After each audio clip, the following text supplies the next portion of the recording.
Tunamshukuru Mungu kwa nafasi nyingine tena ambayo ameweza kutupa jioni ya leo kuweza kuja kumsikiliza, kumwomba na kumtukuza. Tunaendelea na majiundo yetu ya kiroho, ikiwa leo ni siku yetu ya 5 toka tulipoanza.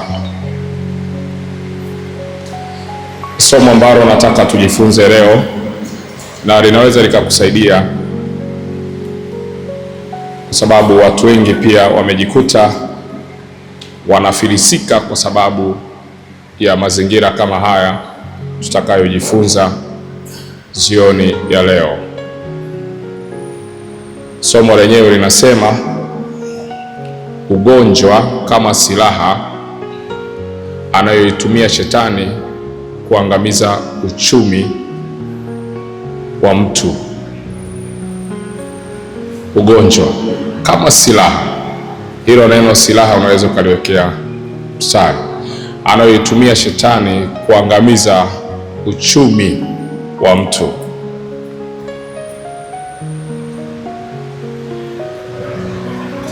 Kuna mtu anaweza akajitafuta, akajipata, akajiwekeza, lakini akashtukia amepata ugonjwa ambao unatafuna kile ambacho amekitafuta kwa miaka mingi, na mwisho wa siku huyo mtu anabaki kama alivyo. Wakati mwingine huwa tunafundishwa kuvumilia katika shida na raha, katika nyakati mbalimbali za magonjwa. Ni kweli kwamba magonjwa mengine ni ya kisayansi au ni ya kukosea taratibu za kuishi, unajikuta umeyapata, lakini hatuwezi kupinga kwamba kuna aina ya magonjwa ambayo yanaweza yakatumwa kwenye ulimwengu wa giza, lengo lake likawa ni kuteketeza uchumi wa mtu. Na kumbuka, ugonjwa unapokuja kwenye maisha ya mtu, kwanza kabisa unakula muda wake, na mafanikio ya mtu yamefungwa kwenye muda. Ikiwa hauna muda, hauwezi ukafanikiwa. Kwa hiyo ugonjwa unapokuja kwenye maisha ya mtu, kwanza ni kushika muda wa mtu. Kumshika kwa maana ya kwamba unaweza ukajikuta unauguza muda mrefu, au unaweza ukajikuta uko kitandani kwa muda mrefu sana. Maana yake ni kwamba unapokuwa kitandani, kama mifumo yako haujaiweka sawa, haiwezi kaenda, biashara zitasisi, kazini hautaenda, kuna maposhoposho za hapa na pale utazikosa. Muda wako umeshikwa, uko kitandani. Kwa hiyo ugonjwa unakula muda wa mtu, afu ukitoka kwenye kula muda wa mtu unakula uchumi wa mtu.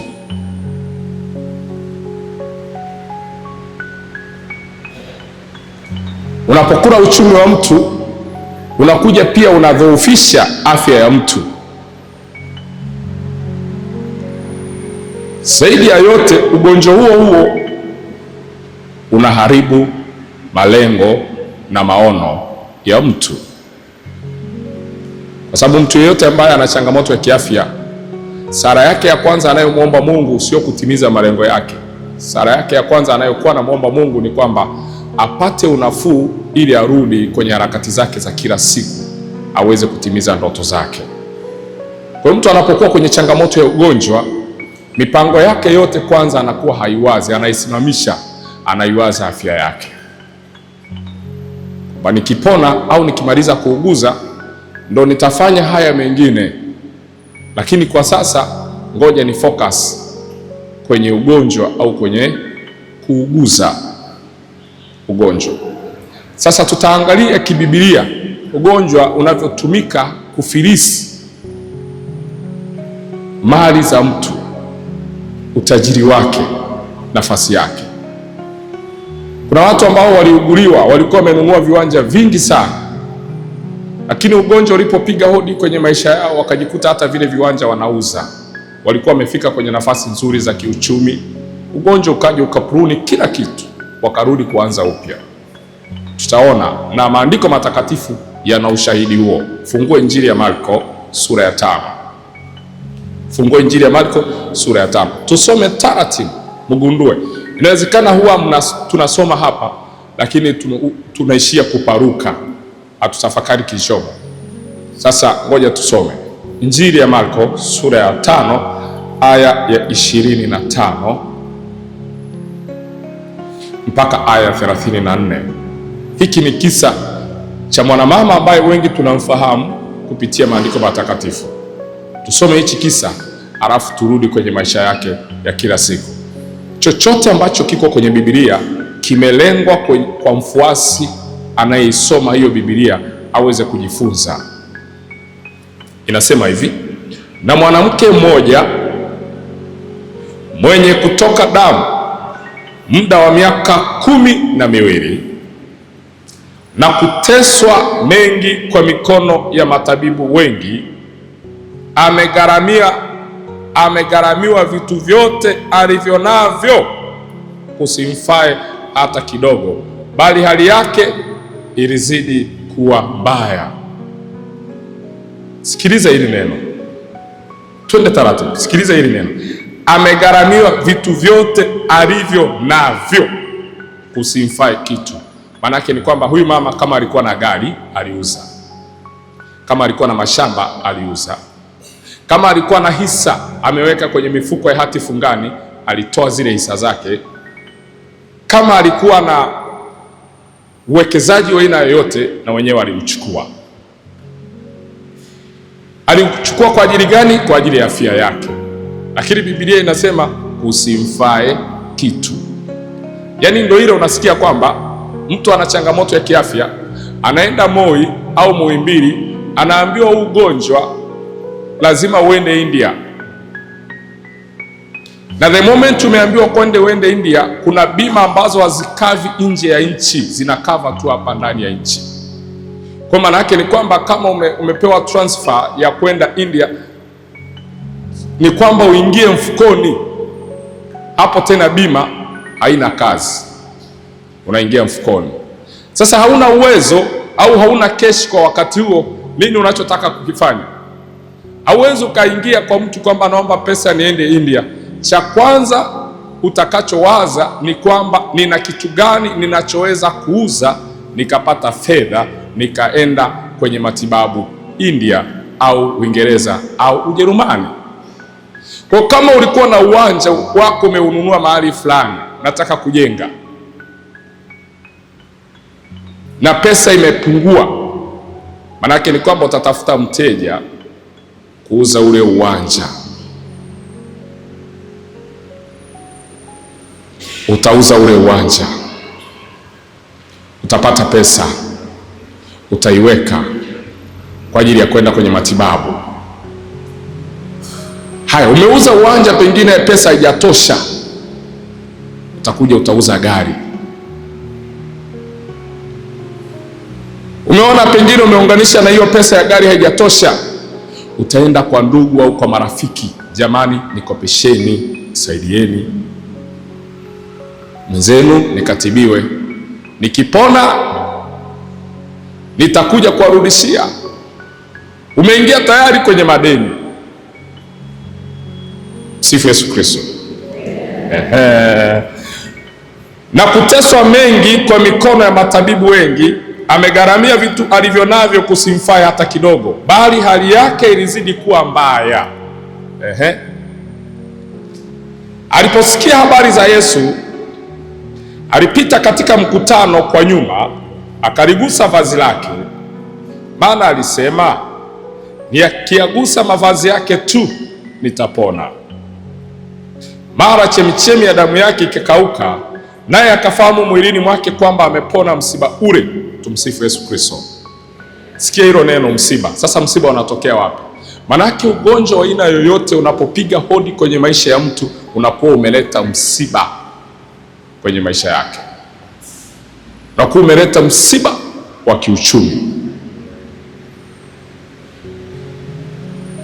Ugonjwa wa aina yoyote unapopiga hodi kwenye maisha ya mtu, unaleta msiba wa kiuchumi.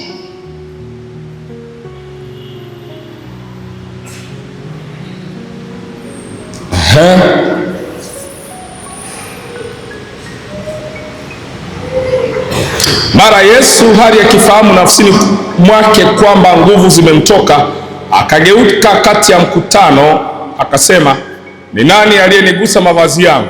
Wanafunzi wake wakamwambia, je, waona makutano wanavyokusongasonga, nawe wasema ni nani aliyenigusa? Akatazama pande zote ili amuone yule aliyetenda neno hilo. Na yule mwanamke akaingiwa na hofu na kutetemeka, akijua lililompata. Akaja akamwangukia, akamweleza kweli yote.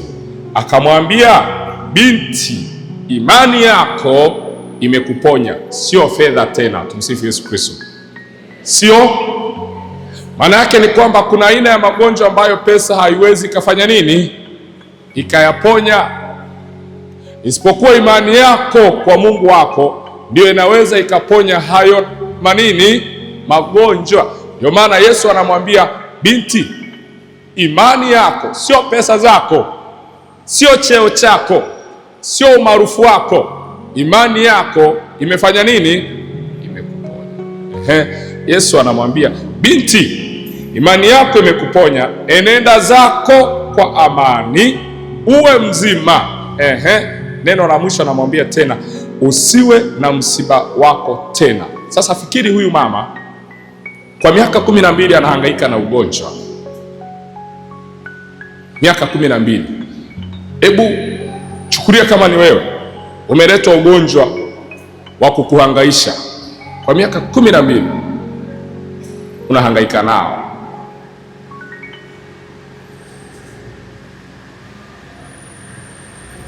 Utauza kila kitu, utabaki wewe kama wewe. Na hapo ndipo ambapo anguko la Wakristo wengi limeingilia. Ugonjwa ni silaha ambayo shetani huwa anaitumia kuchapa uchumi wako. Lazima uwe mwangalifu sana.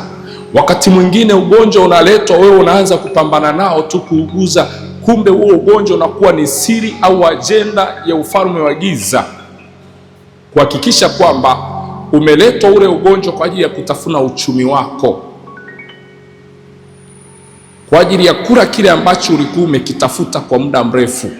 Ugonjwa unaletwa, unakikwapua. Kwa kama ulikuwa na balansi yako, kama ulikuwa umeanza kusimama vizuri kiuchumi au kibiashara, ghafla unaletwa ugonjwa, unakwapua kile ambacho ulikuwa tayari umekikusanya. Kuna watu wanasema nina bima. Kuna aina ya magonjwa mengine ambayo hata bima haifanyi kazi. Yaani hata uwe na bima haiwezi kufanya kazi. Na utawezaje kuwakamata wasomi au kushikilia mafanikio yao kama usipotumia mazingira yanayoonekana? Tuchukulie mathalani, imeletwa kansa. Ukienda ukapima, wanakuambia una kansa, lakini kumbe ile kansa ni ya kipepo. Majibu ya kisayansi yanatoka kwamba una nini? Una kansa. Wanakupa na sababu za kansa, wanakupa na namna unavyoweza kuendelea kujikinga na hiyo kansa, majibu ya kibinadamu hayo. Lakini kumbe ile kansa imeletwa kwa ajili ya kutafuna uchumi wako. Itautafuna ule uchumi, itaumaliza. Baada ya hapo utaingia kwenye dozi. Unajua kuna aina ya magonjwa yanaweza kuja kwenye maisha yako, ndani yake yakawa yamepewa roho ya mauti ya kuua vitu au kukua wewe mwenyewe mhusika. Sasa unaenda kweli, unaambiwa ni kansa. Mtu kama huyu ukimwambia njoo tupambane pengine na hii roho ya huu ugonjwa, atakwambia wewe umechanganyikiwa. Atakwambia wewe umechanganyikiwa. Na ndio wengi wanapigwaga hivyo. Wengi wanapigwaga hivyo. Kwa nini? Shetani huwa anadili na mtu kulingana na uelewa alionao. Yaani anavyopambana na mtu aliye na PhD, ataenda na mawazo ya PhD kwa huyo mtu aliye na PhD. Kwa mtu wa darasa la 7 ataenda na mawazo. Kwa mtu wenye pesa ataenda na mawazo ya kipesa hivyo hivyo. Kwa mtu maskini ataenda na mawazo ya kimaskini hivyo hivyo. Ugonjwa ni silaha ambayo shetani huwa anaitumia kutafuna uchumi. Kwa hiyo usipokuwa makini, unaweza ukajikuta umeinuka ukapigwa ugonjwa. Kila wiki wewe unafanya dialysis. Ulikuwa umeshapata tafuta milioni 100, umezipata, ukaletewa dirisha fulani ambalo hilo dirisha ni kwa ajili ya kuchukua hizo milioni 100. Unashangaa zilikuwa milioni 100 na baki milioni 90. Zilikuwa 90 zinabaki 80. Zilikuwa 80 zinabaki 50. Mpaka unabaki 0. Hutaamini. Kwenye ulimwengu wa giza waliona, ngoja tumpelekee huu ugonjwa tutafune uchumi wake. Unaletewa dude la ugonjwa, pap, akuja unakaa hapa na kula chote ulichokuwa umekitafuta. Ndio wanasema kwamba ugonjwa wakati mwingine huwa unakusaidia kula kile ulichokitafuta ulipokuwa mzima.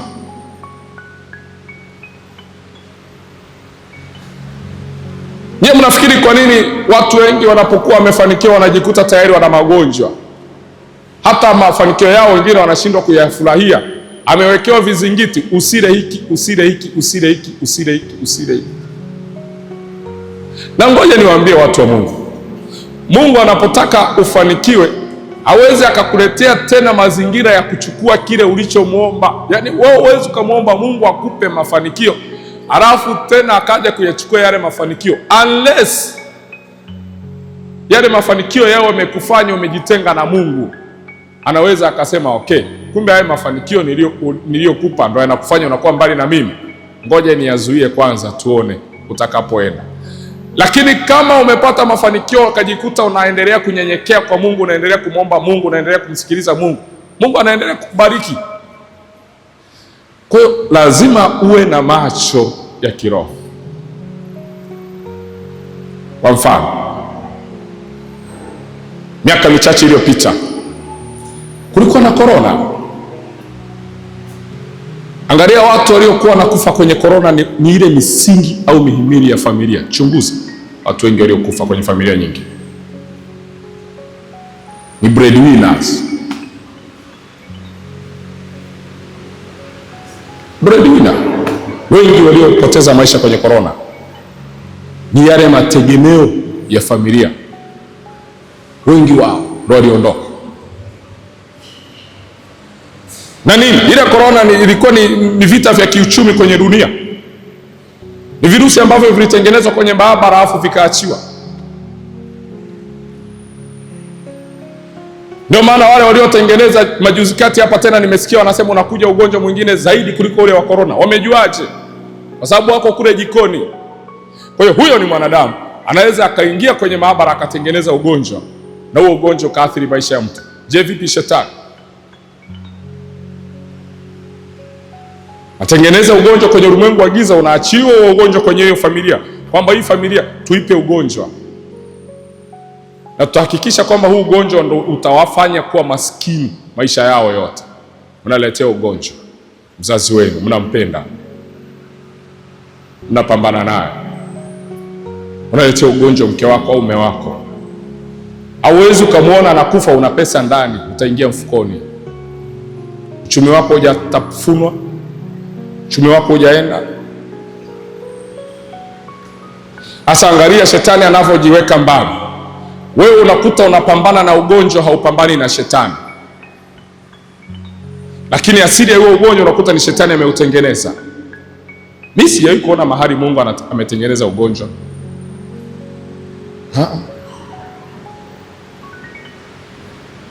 Sijaona.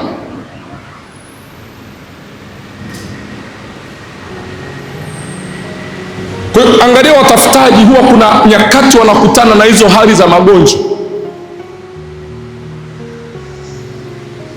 Kwa hiyo wasipokuwa na ufahamu mzuri wa kiroho,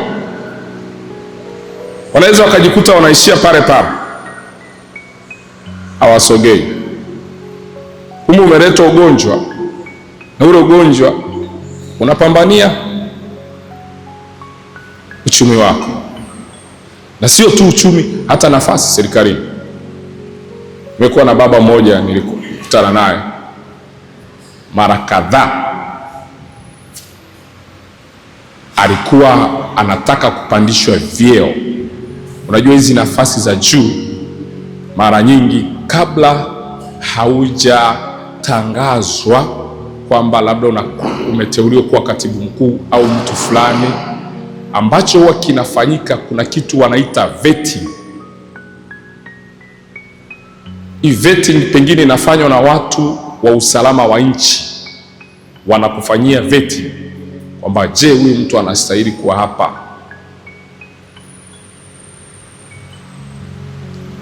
Kwa unafanyiwa ile vetting, anatafuta taarifa zako, sifa zako, rekodi yako. Wakiona kwamba yes anastahili, ndio unapata hizo information, hata kama ulikuwa haujui, lakini ulishapelelezwa kitambo kwamba huyu mtu anafaa kwenye hii nafasi, tumpe. Kwa kabla jina lako halijatajwa, hizo scouting zinatumwa na kuja wanakupeleleza. Wakijiridhisha, ile jina linasogezwa kwenye mamlaka za uteuzi. Sogezwa basi unapandishwa juu. Sasa yule baba, kila jina lake lilipokuwa likipendekezwa, wale watu wa vetting wakija sasa kumfanyia vetting, walikuwa wanamkuta ni mgonjwa. Sasa wakija kufanya vetting kwako, lazima warudishe taarifa. Kila jina lake linapotaka kutajwa,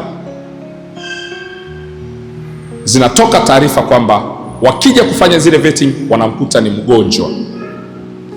Taarifa zinarudi kwamba huyu mnayetaka kumpa nafasi hii ni mgonjwa, hata iweza anatafutwa mwingine, jina lako tayari linawekwa pembeni. Sasa angalia, shetani alikuwa anamletea ugonjwa huyu mzee nyakati za uteuzi, na jina lingine likiteuliwa, yule jamaa, yule mzee anapona. Siku moja tukiwa kwenye maombi mahali fulani, mkoa fulani, ndio hizo spirit zikalipuka, zikasema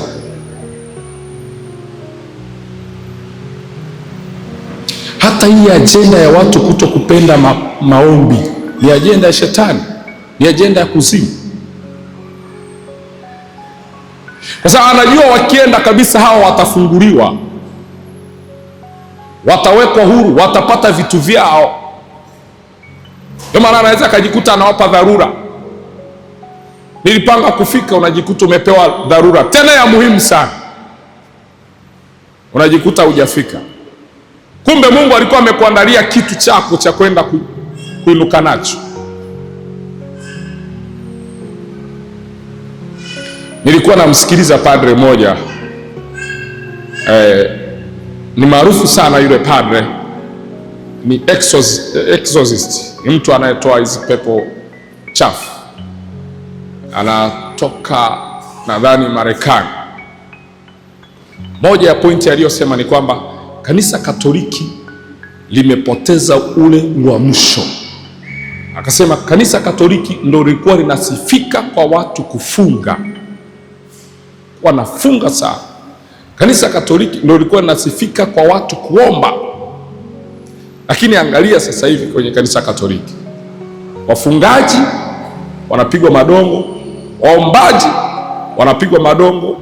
Yaani tumebaki tu kujisifia. Saa ingine mimi huwa nasema, saa ingine kinachotusaidia sisi wa Katoliki tuendelee kuwepo ni Yesu wa Ekaristi.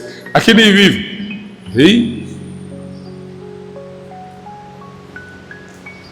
ndio kuna ule ubaridi unauona kabisa. Hata unaposali Jumapili unaona ubaridi kwenye maisha ya watu, unaona ubaridi kwenye uchumi wa watu. Yaani unaufiri kabisa.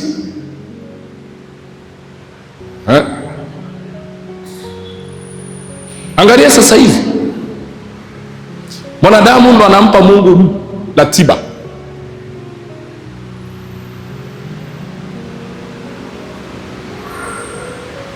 tunataka hivi. Mungu, tutakutana Jumapili, sawa sawa.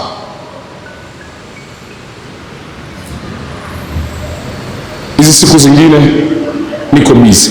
Aya, muulize huyo yuko busy, tupe matokeo ya ubize wako. Nothing.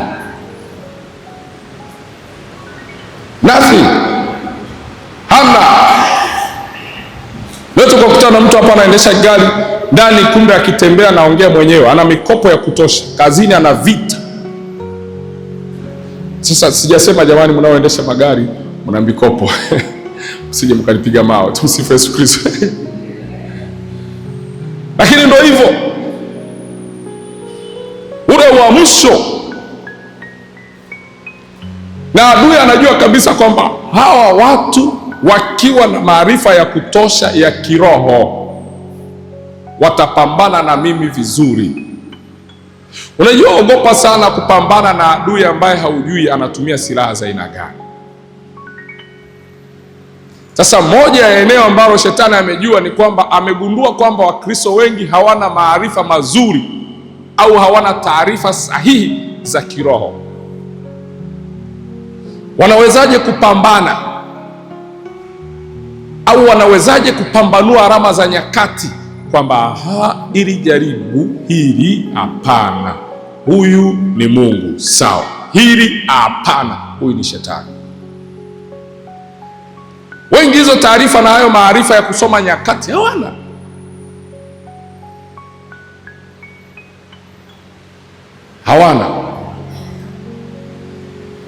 Na wewe kukosa taarifa na maarifa sahihi ya kiroho ni furaha kwa shetani, kwa sababu atakupiga kwenye ujinga wako huo huo na atakushikilia kwenye mazingira hayo hayo, na utajikuta hausogei.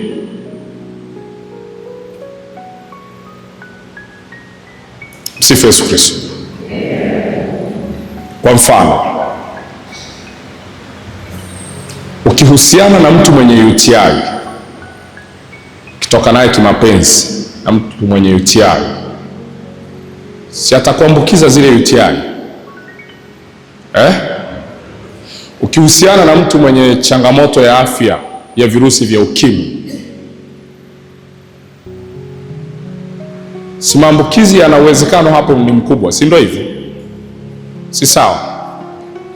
Hivi nyie kwa akili zenu mnafikiri kwamba mnaweza mkaambukizana tu mambo ya kimwili halafu ya kiroho msiambukizane kwa akili zenu?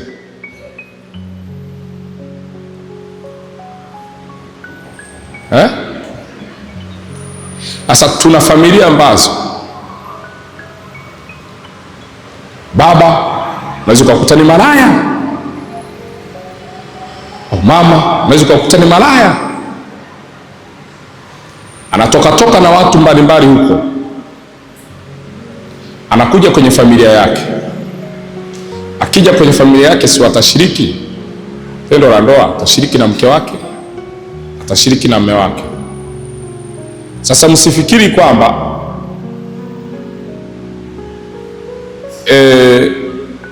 mtaishia tu kushare vitu vya kawaida. Kuna vitu pia vya kiroho, kuna maambukizi ya kiroho. Kama mnaweza mkakutana wawili mkaumba mwanadamu, hakishindikaniki kitu kuumbika. Ndio maana unaweza ukajikuta umetoka na mtu mwenye mamikosi yake ya kutosha, ujue kwamba ile mikwamo alionayo itakuwa mikwamo yako. Ile mikwamo alionayo itakuwa mikwamo yake. Na mama moja, naye kila siku huwa ananitazama YouTube, alikuwa na biashara kubwa sana hapa Tanzania, sitaji ni sehemu gani. Alikuwa na mtaji karibia milioni 700. Kuna siku alijichanganya, akatoka na mtu fulani, Tunavyoongea hivi, yule mama amerudi zero. Vitu vilikuwa vinapotea tu, vinapotea tu, vinapotea tu, vinapotea tu, vinapotea tu. Wewe unafikiri kwa nini uchumi wa familia saa nyingine huwa hausimami? Hasa kama mimi baba, nimetoka huko, nimeenda nimetafuta maroho ya kutosha huko niliko yaokota. Nimeyapata kwa Amina, nimeyapata kwa Agnesi, nimeyapata kwa Eliza. Obviously nikifika nyumbani na yaacha tena kwa mke wangu hivyo hivyo. Sasa kama kuna maambukizi ya kimwili na maambukizi ya kiroho pia huwa yapo, na maambukizi ya kiroho ni kama hizo shida, mamikosi, mamikwamo, madudududu mengi tu yapo. Kwa hiyo unapoona ugonjwa kwenye familia yako au kwenye maisha yako, na huo ugonjwa umekuja kwa kasi, rudi angalia kwenye eneo la kiuchumi. Angalia ugonjwa umechukua muda gani na umekuja kwenye nyakati gani. Utagundua kwamba hapa kinachotafutwa ni uchumi. Jikuta uchumi wako umetafunwa, unarudi kuanza zero. Kwa nenda ucheki, hilo litakusaidia. Yaani ugonjwa ni silaha kabisa, tena silaha mbaya sana anayoitumia shetani kuwachapa watafutaji, kwa sababu ni kwenye ugonjwa unaweza pia ukajikuta umeambukizwa roho nyingine ya madeni. Kwenye ugonjwa huo ukajikuta umepata tena roho nyingine ya madeni. Umeuguliwa muda mrefu, hauna pa kuanzia, pengine mgonjwa amekufa au amepona, na wewe kile ulichokuwa nacho umekitumia. Hauna namna nyingine yoyote, kila mtu unayemwendea na kuahidi hakupi. Nini unachoamua kufanya? Hauna dhamana pengine ambayo unaweza ukaifanya ukakopesheka kwenye benki, taasisi kubwa za kifedha, hauna. Unajikuta umeingia kwenye mikopo labda ya kausha damu. Mwanzo wa shida zinaanzia hapo.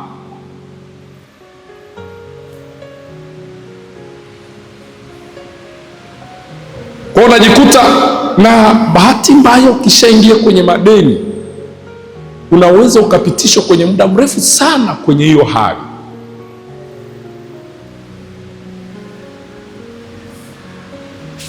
Ugonjwa huo umebebeshwa mauti ndani yake. Singine hiyo mauti huwa imebeba uchumi. Kama huyu mama kwa miaka 12 ni kwamba alikuwa hafanyi chochote zaidi ya kuipigania afya yake. Miaka 12. Maana yake ni kwamba kila kitu alichokuwa nacho alikiuza kwa ajili ya kupambania afya yake. Miaka 12 anapambania afya yake, ameuza kila kitu.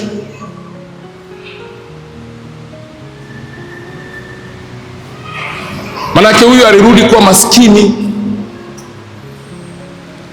Na ndio hivyo hivyo, wewe unaweza usiende miaka 12 kama huyu mama, lakini ukayumbishwa mwaka mmoja tu ukawa umepotea kabisa kwenye ramani. Au unaweza ukajikuta una biashara yako imesimama, ili ile biashara iteketee. Inakuwaje? Umepata ugonjwa, umekuweka kitandani miezi 6, umewaachia watu kusimamia biashara, na unajua wabongo walivyo. Akipata nafasi anataka itumie ile nafasi yeye kutajirika, bila kujua wewe ulitumia muda gani kujenga hiyo biashara yako.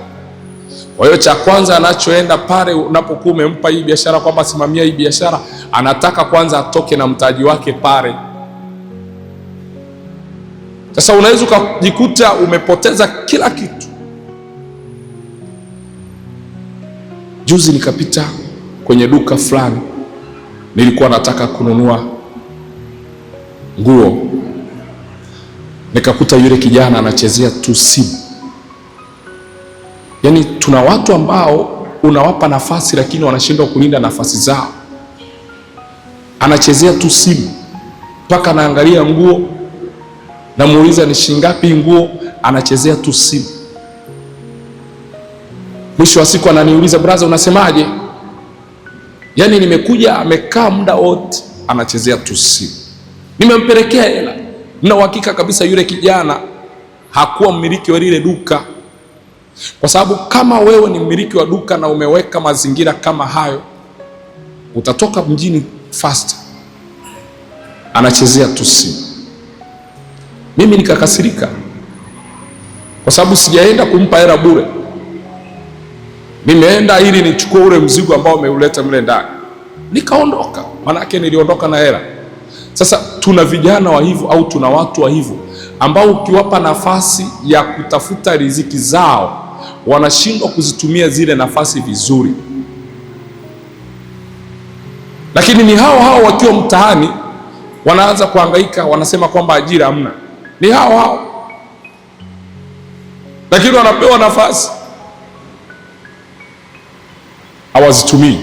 Ndio maana kwenye maisha yako, kama wewe ni mfanyabiashara, omba mfanyakazi mwenye tabia kama ya Yakobo. Yakobo alipokuwa mfanyakazi wa mzee Labani, kondoo wa mzee Labani na mifugo ya mzee Labani ilikuwa inakuwa usiku na mchana.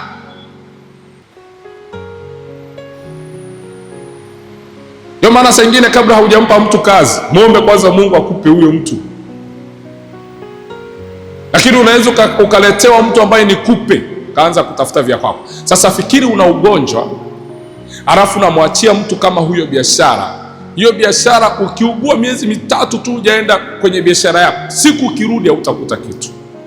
Sasa na shetani anaweza akatumia mbinu kama hiyo, ukajikuta anakutafutia mtu wa kuweka dukani, na akajikuta pia anahakikisha ule ugonjwa ameuwekea muda kwamba huyu atakuwa kitandani kwa miezi 6, na ndani ya hii miezi 6 akija kunyanyuka hatakuta chochote. Maana yake ni kwamba ataanza upya. Na kweli na watu ambao walikuwa wamesimama, walipowekwa tu kwenye hali fulani ya ugonjwa, walipoinuka walikuta kile walichokuwa wamekitafuta kwa muda mrefu akipo tena, wakaanza upya tena. Ugonjwa ni silaha ambayo inakuibia ukiwa unaona. Maana yake unatoa hela unaona, ila haujui, najikuta tu unatoa na zinaenda. Ndio maana kuna magonjwa mengine shetani anaweza akaleta, lengo sio kukuua, kuchukua tu, kuchuma ulichokuwa umepata. Ulimwengu wa giza unaweza ukaleta umaskini kupitia ugonjwa kwenye familia yako. Ya tukiwarushia tu ugonjwa, tutakuwa tayari tumekamata uchumi wao. Ni muhimu sana tena sana ukawa unaombea uchumi wako usishambuliwe na magonjwa, na hayo magonjwa pengine yasitokee kwako au kwa mke wako au kwa mume wako. Ni muhimu sana. Sifa Yesu Kristo. Leo nimekurupuka nikasahau saa. Kwa hiyo yani hapa ni saa ngapi hapo? Saa ngapi?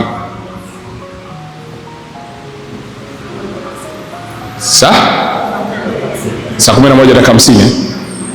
Dakika 50 sio? Asikifika 55 unishtue. Msifu Yesu Kristo. Kwa hiyo lazima tuwe, usijikute tu unavumilia, unasema kwamba navumilia. Utavumilia lakini utafilisika. usijue tu umeletewa lidude la kuletea dhiki kwenye familia yako na kwenye maisha yako. Na niwafundishe kitu leo.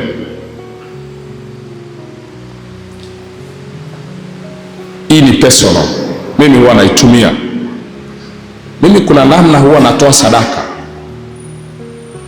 ya kuzuia magonjwa kwenye maisha yangu. Yes. Yaani ugonjwa wote utakao kusudiwa usiniguse. Kwa sababu unakuta ulimwengu wa giza wanakaa kwenye madhabahu zao, wachawi, waganga, kuzimu inaanza kutamka magonjwa, inatamka huyo apatwe na ugonjwa huu, apatwe. Zile roho za magonjwa zinaingizwa kazini, zinatumwa. Na sisi Wakatoliki tulivyoabishi, tuna watu ambao wamesoma wasema hizi ni mambo za kisayansi. Ndio, mimi nitaenda hospitalini, lakini muda huo nitakuwa napambana kwanza rohoni. Hamjawahi kukutana na watu wanaambia kwamba tumeenda tumepima huu ugonjwa, awali ugonjwa ulikuwa unaonekana, lakini safari ya pili anapopambana na maombi, anapambana, anaenda na madaktari wanamuuliza umetumia dawa gani? Hamjawahi kukutana na hao watu? Magonjwa ya kiroho. Mbona ulikuwa na uvimbe mkubwa sana? Ule uvimbe hatuuoni. Umeenda wapi? Kumbe ni fibroid. Ndio maana siku hizi kuna wanawake wengi sana wamezuia kuzaa. Kwa nini? Aliletewa fibroid ya kipepo. Shetani alijua kabisa kwamba pengine huyu mama amebeba kizazi kizuri sana kwenye tumbo lake. Sasa ili kizazi kisitoke, tutoe kizazi.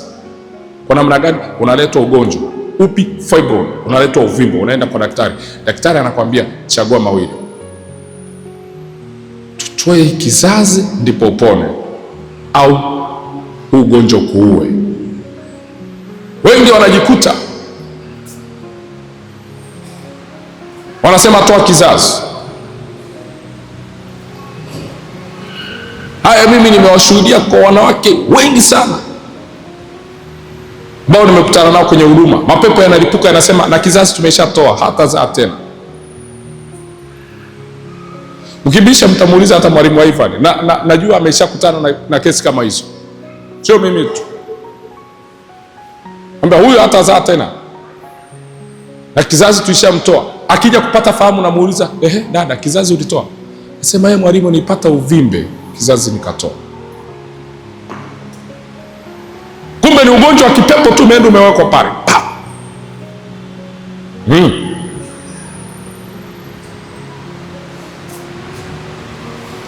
Kwa hiyo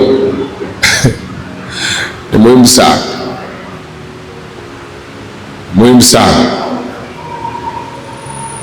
Sifa Yesu Kristo. Basi tunaenda kumwabudu Yesu Ekaristi na tunaenda kuomba kwa ajili ya afya zetu leo. Sifa Yesu Kristo.